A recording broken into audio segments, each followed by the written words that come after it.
sungguh-sungguh di luar jangkauan kemampuan kita. Soal rezeki, soal jodoh, soal maut, kitakah yang mengatur? Kitakah yang menentukan? Subhanallah, manusia sungguh tidak berdaya menghadapi 3 hal paling pokok ini. Rezeki, kita cuma bekerja. Kitakah yang menentukan? Tidak. Kita berusaha saja rezeki belum pasti dapat, apalagi kalau kita tidak berusaha. Jangan terjebak dalam fatalisme, belum perang udah nyerah. Emang dasar rezeki datangnya dari Tuhan, gak usah kerja, dan ntar juga kalau dia datang. Dari mana datangnya? Kerja saja belum tentu dapat rezeki, apalagi kalau tidak kerja. Yang jelas usaha perlu kepastian, itu urusan Allah. Ini akhlak kepada Allah Subhanahu wa ta'ala. Jodoh juga begitu, kita berusaha, kita berupaya, Allah menghendaki lain jadinya. Maut juga begitu. Siapa sih yang pengen ngadepi maut? Siapa sih yang pengen mati? Siapa sih yang pengen ketemu malaikat Israel? Tidak seorang pun kalau ditanya, kecuali mereka yang putus asa ya. Kalau otaknya masih normal, mau mati mesti belakangan dulu udah dikit. Tapi yang satu itu saudara, kalau dia sudah datang, tenaga mana yang bisa menolak? Kalau dia sudah berkunjung, kekuatan mana yang bisa menghindar? Kalau dia sudah ingin bertemu, kemana kita bisa melarikan diri? Manusia sepanjang yang dia lakukan hanya berusaha, tapi kepastian, ketentuan dari Allah Subhanahu wa ta'ala. Orang yang kufur nikmat, nutupin Allah. Dia merasa rezekinya adalah mutlak peras keringatnya, seolah-olah Allah nggak punya peranan apa-apa di situ. Oh, ini kan saya bisa rumah begini karena saya kerja keras. Oh, ini mobil saya begini, saya kerja keras. Peras keringat, banting tulang, keras.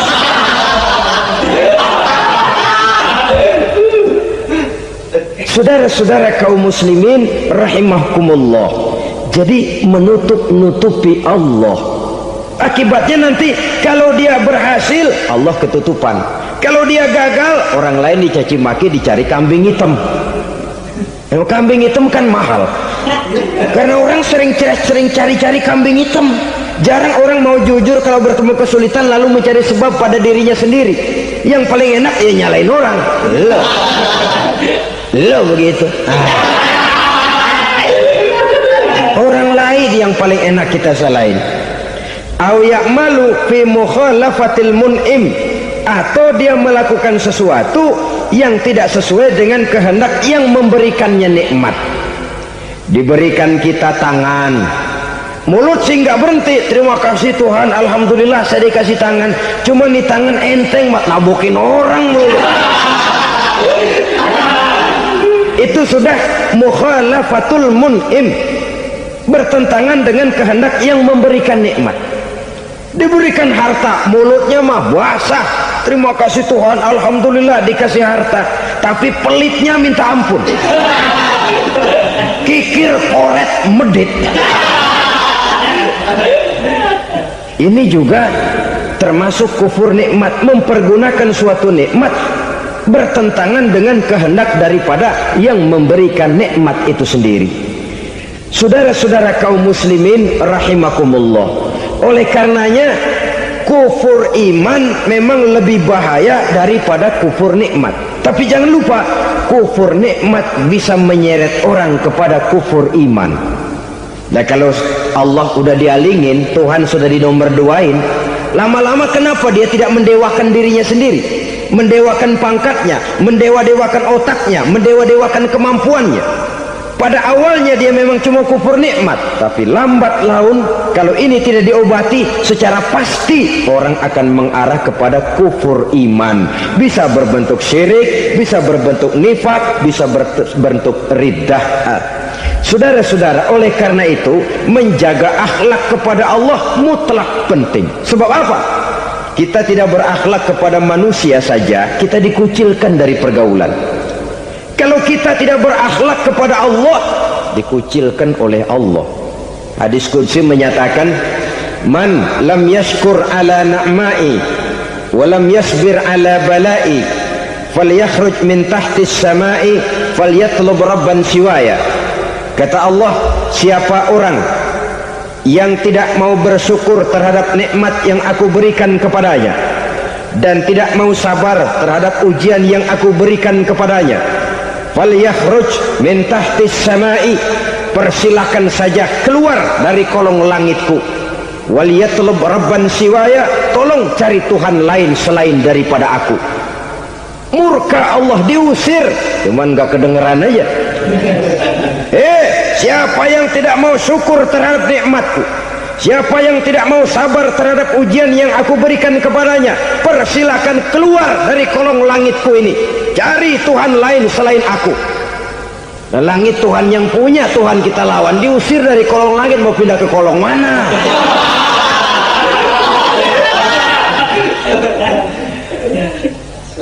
Jadi jangan merasa kufur nikmat kan enteng. Iya, kelihatannya begitu, tidak sebahaya kufur iman. Tapi kufur nikmat ini merupakan anak tangga yang kalau kita sudah mulai naik, kita akan naik terus sampai kepada tingkat di mana kita mengalami kufur iman. Kalau sudah ke sana, maka akhlak kita kepada Allah terkenalah erosi, terkena polusi, hancur akhlak kepada Allah, dan itulah sumber kesengsaraan abadi. Kalau cuma kita tidak berakhlak kepada manusia, barangkali resikonya cuma kehidupan di dunia ini. Mungkin juga ada kehidupan akhirat. Tapi kalau sudah tidak berakhlak kepada Allah, dunia akhirat kita rugi dan celaka. Maka pada kesempatan ini saya mengajak, marilah jaga baik-baik akhlak kita kepada Allah. Satu kali kita bertauhid, sampai mati kita bertauhid. Satu kali la ilaha illallah, jangan tergelincir lagi kita keluar daripada kalimat itu. Satu kali kita bertuhankan Allah, jangan bertuhan yang lain selain daripada Allah. Jangan sekutukan Allah, jangan samakan Allah dengan sesuatu, jangan mengangkat yang lain sama agungnya dengan Allah. Sebab dengan demikian kita seolah-olah sudah mengotori akhlak kita kepada Allah Subhanahu wa ta'ala. Ini berat, saudara-saudara. Ini tidak ringan. Kadang-kadang saya katakan tadi, masalah ekonomi, kadang-kadang persaingan hidup yang makin tajam, di tengah lapangan kerja yang makin sulit, di tengah orang banyak potong kompas. Kalau berpatokan kepada nilai tauhid, la ilaha illallah, tidak ada Tuhan selain Allah, maka saya tidak akan takut kecuali hanya kepada Allah. Saya tidak akan menggantungkan hidup kecuali hanya kepada Allah. Saya tidak akan minta rezeki kecuali hanya kepada Allah. Kadang-kadang situasi yang nekat membuat kita kehilangan keseimbangan, kehilangan pertimbangan, picik pandangan. Akibatnya kita merusak akhlak kepada Allah Subhanahu wa ta'ala. Ironinya kan orang sekarang kalau ditanya, lu nyolong ya? Iya. Kok berani? Emang. Lu nggak tahu Tuhan lihat? Tahu. Kok nyolong juga? Biarin. Kalau Tuhan mah lihat, jangan gak ribut. Nggak ribut katanya. Kalau orang lihat, 2 orang saja tahu, geger kelurahan. Ini kan sudah mendustai dirinya sendiri, sudah merusak akhlaknya kepada Allah Subhanahu wa ta'ala. Tuhan nggak ribut katanya. Saudara hadirin yang saya hormati, jadi oleh karenanya akhlak kita kepada Allah merupakan basis daripada kehidupan beragama. Kalau itu sudah mulai rapuh, mulai terkena erosi dan polusi, mulai rusak, dikhawatirkan nanti nilai ibadah kita kepada Allah juga akan turut ambruk karenanya. Saudara-saudara kaum muslimin rahimakumullah, tugas yang kedua, memperbaiki akhlak manusia kepada sesama manusia.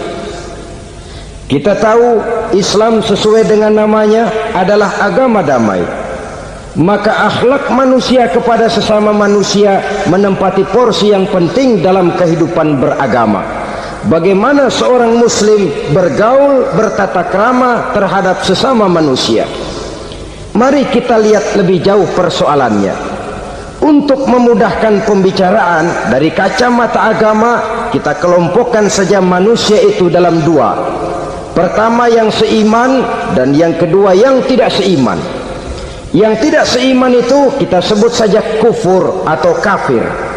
Nah, kepada yang kafir pun kita diajarkan untuk berakhlak, apalagi kepada yang memang nyata-nyata seiman, sekeyakinan, seakidah. Kemanapun Islam datang, ke negara manapun ia masuk, ia tidak menaburkan kerusakan. Jadi tidak benar kalau orang pernah itu menggambarkan, saking sentimennya seorang orientalis pernah menggambarkan Nabi Muhammad di tangan kirinya Quran, di tangan kanannya pedang, menggambarkan seolah-olah Islam dikembangkan dengan kekerasan. Sebenarnya tidak sama sekali.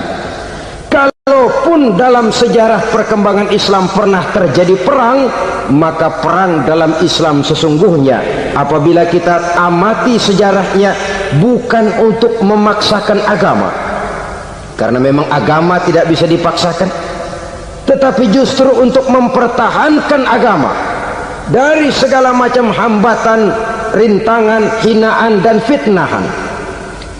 Tapi kemanapun yang jelas Islam masuk, dia tidak pernah membuat kekacauan, kerusuhan ataupun penghancuran. Candi Prambanan bahkan dipugar, gereja-gereja tidak ada yang dihancurkan oleh umat Islam. Kenapa? Islam agama damai. Soal agama, soal lakum dinukum waliyadin, la ikraha fid din, qad tabayyana ar-rusydu minal ghayy. Tidak ada paksaan dalam beragama, sebab nyata yang benar dengan yang tidak benar. Belum pernah ada orang kafir masuk ke perkampungan orang Islam lalu dikejar-kejar, diteriakin kafir, kafir, sunatin.